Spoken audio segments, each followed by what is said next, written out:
tanto, o líder do Partido Social Democrata, chamado Rui Rio, que estava envolvido nessa tentativa de derrotar o PS em Lisboa, e ele disse o seguinte: olha, esta história das pesquisas eleitorais, elas ou são compradas ou, de qualquer maneira, são uma vigarice.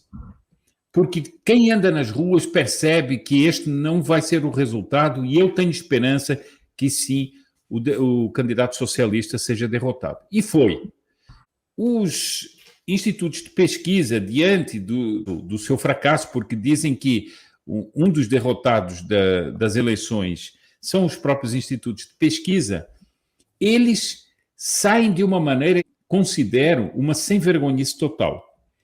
Eles dizem o seguinte: as sondagens não falharam, elas só não servem para prever resultados. Então é o seguinte, bom, se não serve para prever o resultado, serve para o quê, então? Exatamente. O argumento deles é o seguinte: só serve para uma leitura do momento.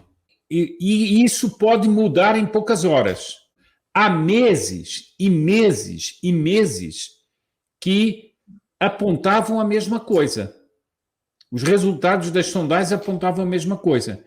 Então é possível crer que só no último dia as pessoas mudaram? Quer dizer, não havia uma tendência?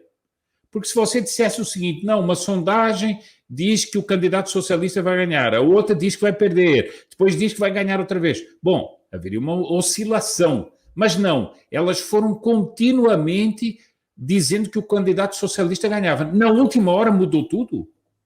Entre 16 de abril e a passada quinta-feira, dia 23 de setembro, não houve uma única sondagem pré-eleitoral a dar a vitória ao candidato que venceu, que foi chamado Carlos Moedas.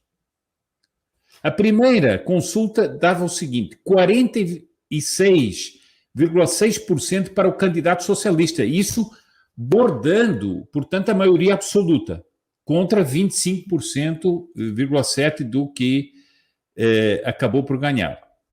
E eram vários institutos de pesquisa. Depois, em pesquisas posteriores, já em julho, o candidato socialista passava a ter 51% e o outro apenas 27%.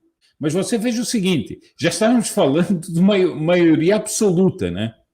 As últimas sondagens davam 40,6% para o candidato socialista e 33% para o outro candidato. Portanto, nós tínhamos 7% de diferença, 7,6% de diferença. Realidade: o candidato opositor do socialismo ganhou com 34,3% e o socialista teve apenas 33,3% e não conseguiu se reeleger. Veja que ainda por cima era uma tentativa de reeleição com toda a máquina pública na mão. Bom, e eles dizem mesmo: conseguimos tudo isto contra as sondagens e contra muitos comentadores que deveriam ter algum respeito por si próprios e andaram durante largos meses a dizer que eles não tinham, que o candidato não teria nenhuma chance, suportados sempre em base aos dados das sondagens. Vigarice foi a palavra-chave que se usou para isso. Bom, agora vem a defesa dos institutos. As sondagens pré-eleitorais são fotografias do momento, são um instrumento de gestão fundamental para mobilizar os indecisos e para gerir as dinâmicas de campanha. Não são um outlook final. Bom, mas desculpa, mas não são um outlook final e dão erros de quase 10%. Quer dizer, o que é isso?